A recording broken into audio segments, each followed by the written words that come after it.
Hello and welcome. Thank you very much. आज आप फिर से हम एक नया टेंस का पार्ट लेकर के आए। इसको बोलते हैं फ्यूचर परफेक्ट टेंस। इसके पहले हम लोग फ्यूचर इंडेफिनिट और फ्यूचर कंटिन्यूअस पढ़ चुके हैं। ये तीसरा पार्ट है जिसको हम कहते हैं फ्यूचर परफेक्ट टेंस। इसको परफेक्ट नहीं बोलते, इसको परफेक्ट बोलते हैं। ठीक है, ये परफेक्ट टेंस है और ये चीज बताता है कि फ्यूचर टेंस में काम खत्म हो जाएगा, काम खत्म हो चुका होगा। फ्यूचर टेंस में भविष्य में काम खत्म हो चुका होगा, उसको हम फ्यूचर परफेक्ट टेंस कहते हैं और बाकी टेंसों की तरह। तो आइए, और सबसे पहले मैं आपको एक और चीज बता दूं कि आप मेरे चैनल को लाइक करें, सब्सक्राइब करें और शेयर करें। ये टेंस खत्म होने के बाद यानी इसके बाद से कंटिन्यूअस टेंस है, फ्यूचर परफेक्ट कंटिन्यूअस। फिर हम आपको लेकर चलेंगे एडवांस टेंस की तरफ जिसमें सीक्वेंस ऑफ टेंस है और वो टेंस जो कंप्लीटली आपके एग्जाम के लिए बहुत ही बेनिफिशियल होंगे। तो आप अभी यहां शुरू करते हैं हम और फिर आगे बढ़ते हैं। Thank you very much. तो ये हमारा फ्यूचर परफेक्ट टेंस है। परफेक्ट का माने होता है पूर्ण। हम लोग पहले भी पढ़ चुके हैं कि परफेक्ट का माने होता है पूर्ण। ये फ्यूचर परफेक्ट हो गया। अब फ्यूचर मतलब भविष्य। चलिए हम जानते हैं कि इसका सेंटेंस कैसे बनेगा और कैसे इसको पहचानेंगे। एज यूजुअल हम पहले पहचानते हैं कि इसकी आइडेंटिफिकेशन क्या होगी। इसकी आइडेंटिफिकेशन क्या होगी। ठीक है, ये इसकी आइडेंटिफिकेशन जिसको हम हिंदी में बोलते हैं पहचान। हम बोलते हैं यार वो अपना आइडेंटिफिकेशन छुपा रहा है, वो अपनी पहचान छुपा रहा है। उसी तरह इसको पहचान बोलेंगे। इस पहचान में क्या होगा कि हिंदी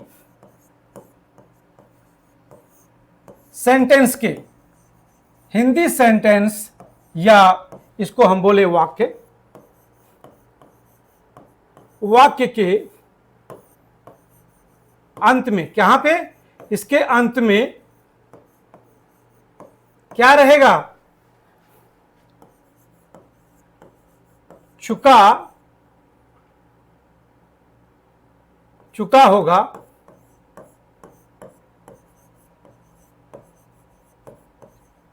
चुकेगी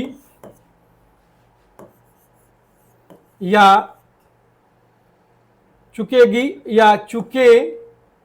चुकेंगे। ये तीन वर्ड मोस्टली इसके सेंटेंस के आखिर में, हिंदी के सेंटेंस में पाए जाएंगे। चुका होगा, चुके होगी, चुके होंगे।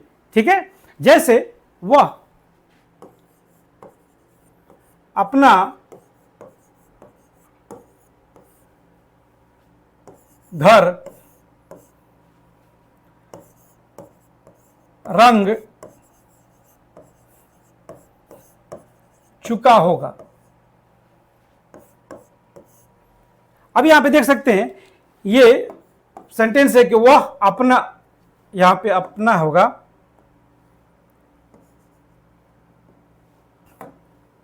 वह अपना घर रंग चुका होगा। रंगना मतलब पेंट करना। ठीक है, यहां पे पेंट करना होगा। वह अपना घर रंग चुका होगा यानी पेंट कर चुका होगा। अब इसको हम बनाते हैं, कैसे बनाते हैं, चलिए यहां पे ही के साथ क्या लगेगा, विल। ही विल और इसके साथ हैव लगेगा। अब यहां पे देख सकते हैं ही के साथ तो हैज लगता था, लेकिन यहां पे हैव लगेगा। इसकी हम आगे एक्सप्लेन करेंगे आपको। He will have painted his house. He will have painted his house. वह अपना घर रंग चुका होगा।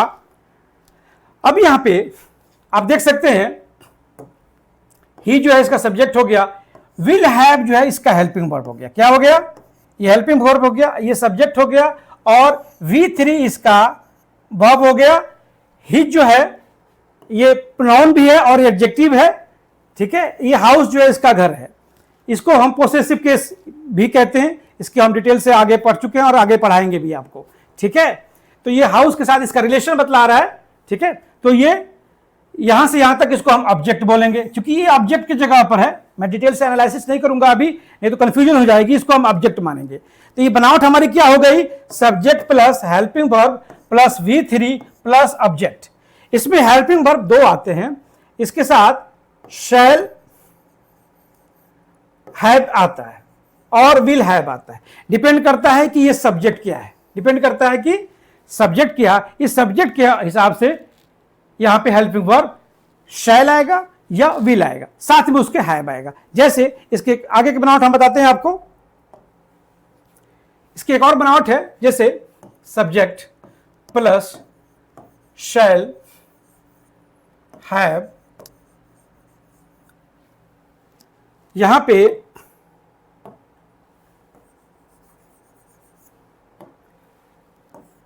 विल, अब उसके बाद से हैव,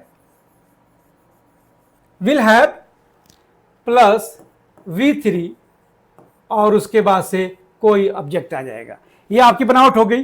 अब यहां पे आप देख सकते हैं, इसको बोलेंगे हम क्या बोलेंगे, इसको स्ट्रक्चर बोलेंगे। पहले सेंटेंस की तरह भी यह एक स्ट्रक्चर है। क्या है? यह एक स्ट्रक्चर है, यह एक बनावट है। क्या है?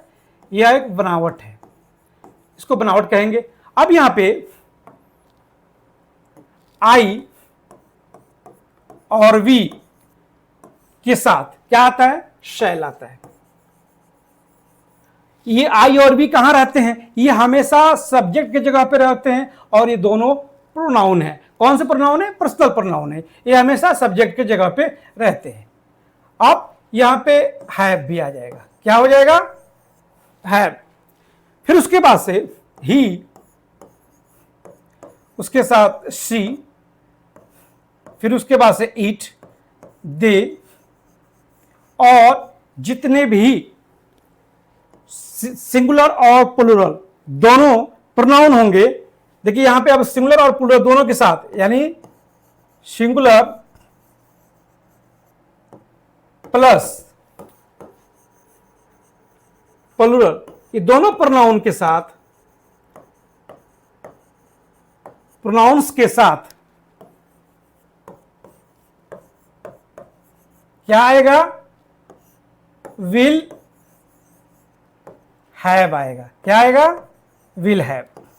यानी यहां पे आप देख सकते हैं, यहां पे विल हैव हो गया और यहां पे शैल हैव हो गया। क्लियर? किनके साथ? इनके साथ, आई वी के साथ शैल हैव होगा, और ही, शी, इट, दे, या सिंगुलर या प्लूरल कोई भी प्रोनाउंस हो, या यहां पे आप लिख सकते हैं कोई भी नाउन हो। क्या हो? कोई भी नाउन हो, क्योंकि नाउन भी प्लूरल होता है और प्रोनाउन भी सिंगुलर और प्लूरल होता है। तो ये दोनों के साथ आपको विल हैव आएगा। क्लियर? यहां पे भी आई जो है सिंगुलर है और वी प्लूरल है, लेकिन इसके साथ शैल हैव आया, यहां पे विल हैव आया। अच्छा, आप मुझे थोड़ा सा आप कंफ्यूज हो जाएंगे यहां पे कि भाई यहां पे ही के साथ हैव क्यों आ गया, ये कैसे हो सकता है? तो आपको बता दूं कि हैव जो है इसका बेस फॉर्म है। तो जब भी चेंज होता है तो बेस फॉर्म की तरफ लौट करके जाता है, ये इसका बेस फॉर्म है। जब मैं आपको वर्ब पढ़ाऊंगा तो वर्ब में आपको बताऊंगा कि बेस फॉर्म क्या है, फॉर्म के रूप, वर्ब के फॉर्म्स किस तरह होते हैं, ये सारे उसमें हम डिटेल से पढ़ाएंगे आपको। अभी आपके लिए इतना है कि शैल हैव और विल हैव का इस्तेमाल किया जाएगा। ये सारे जो है आपके कौन से टेंस हो गए? ये सारे जो है आपको पॉजिटिव हो गए। अब हम थोड़ा सा आगे की तरफ बढ़ते हैं, आगे की तरफ, कि इसका जैसे ही, इसको थोड़ा सा क्लियर कर दिया जाए। यहां पे सबसे पहले अब हम बात कर रहे हैं किस टेंस का? पॉजिटिव का। पॉजिटिव सेंटेंस, पॉजिटिव सेंटेंस कहें इसको आपको असर्टिव कहें। क्या कहें? इसको असर्टिव कहें, या फिर इसको आप डिक्लेरेटिव कहें। इसका 3 नाम हो सकता है। ठीक है? तीनों नाम में से कोई एक रखेंगे। जैसे ही विल हैव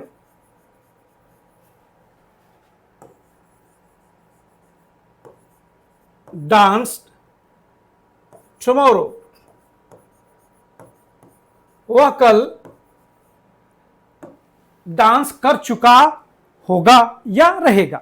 कर चुका होगा, यहां पे ये एक नंबर में आप इसको देख सकते हैं, ये आपका विल हैव आ गया, सब्जेक्ट हो गया, विल हैव हो गया, ये डांस में V3 हो गया, और यहां पे टुमारो हो गया, ये टाइम ऑफ एडवर्ब है ये, ठीक है। अब यहां पे इसका हम थोड़ा सा नेगेटिव बनाते हैं। चलिए नेगेटिव के लिए मैं थोड़ा आपको नीचे लेकर आता हूं, क्योंकि ये तीनों जो है ना, ये तीनों इसी के नाम हैं, ये तीनों जो है इसके नाम है। किसके नाम है? पॉजिटिव, असर्टिव और डिक्लेरेटिव। अब हम बात करते हैं नेगेटिव का। नेगेटिव में क्या करना होगा? हमें सिर्फ और सिर्फ क्या जोड़ना होगा? नॉट जोड़ना होगा। He will not have danced tomorrow.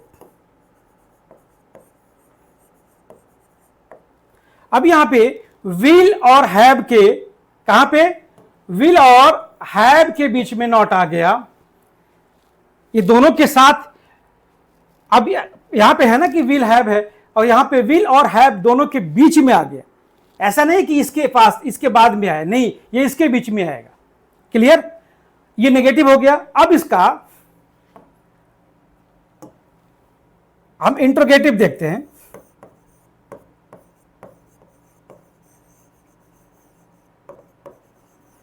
Interrogative, interrogative में वह इंट्रोगेटिव जो यस और नो वाला हो, जो मैं पहले बता चुका हूं आपको।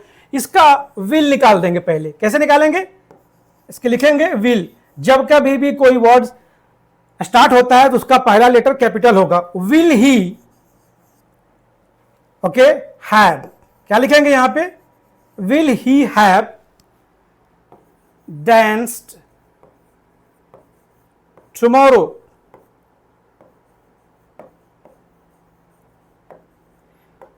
अब यहां पे क्या होगा? फुल स्टॉप के बदले में यहां पे क्वेश्चन मार्क्स होगा। क्या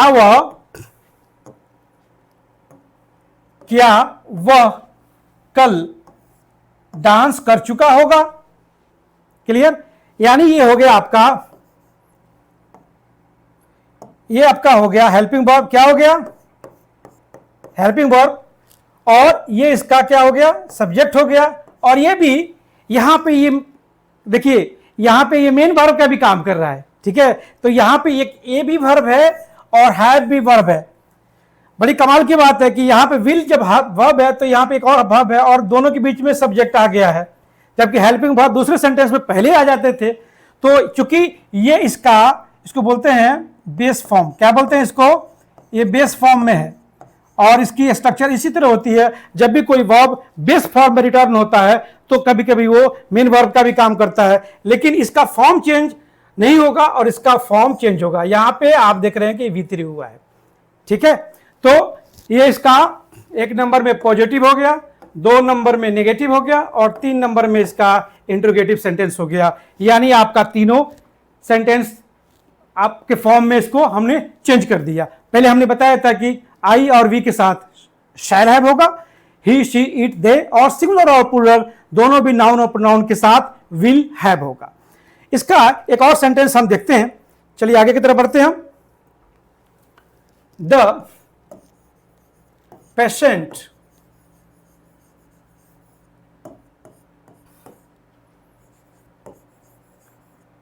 will have died before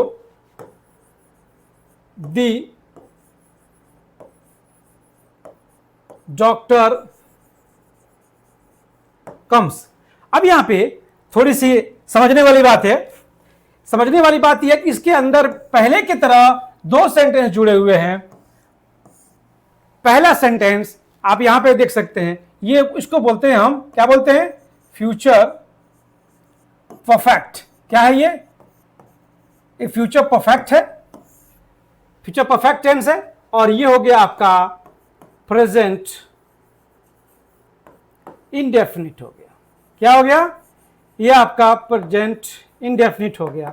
इसीलिए यहां पे डॉक्टर के साथ वर्ब में एस लगा हुआ है, और बिफोर जो है एक कंजंक्शन है जो 2 एक्शन को जोड़ता है। आप कंजंक्शन के बारे में जानते हैं कि कोई कंजंक्शन किसी दो वर्ड या कुछ ही दो सेंटेंस को जोड़ता है, उसको कंजंक्शन कहते हैं। यानी मरीज डॉक्टर के आने से पहले मरीज मर चुका होगा या मर चुका रहेगा। क्लियर? इसमें ये हो गया फ्यूचर परफेक्ट और ये हो गया प्रेजेंट इंडेफिनिट टेंस। इस तरह का सेंटेंस अगर आपके सामने आता है तो आप क्लियर इसको पहला जो है ना फ्यूचर परफेक्ट में बनाएं और दूसरा प्रेजेंट इंडेफिनिट में बनाएं। जब हम सीक्वेंस ऑफ टेंस पढ़ाएंगे आपको और कंडीशनल सेंटेंस पढ़ाएंगे, उसमें इसके बारे में बहुत डिटेल से पढ़ना है। और बस अब बहुत जल्द ही हम सीक्वेंस ऑफ टेंस और एडवांस टेंस की तरफ पढ़ेंगे। उसमें बहुत सारे अच्छे अच्छे रूल्स हैं जो आपके एग्जाम्स में आते हैं और यूं ही एक क्लिक में आप पकड़ लीजिएगा कि इसमें कौन सा वर्ब फिल किया जाएगा। So thank you very much. Thank you.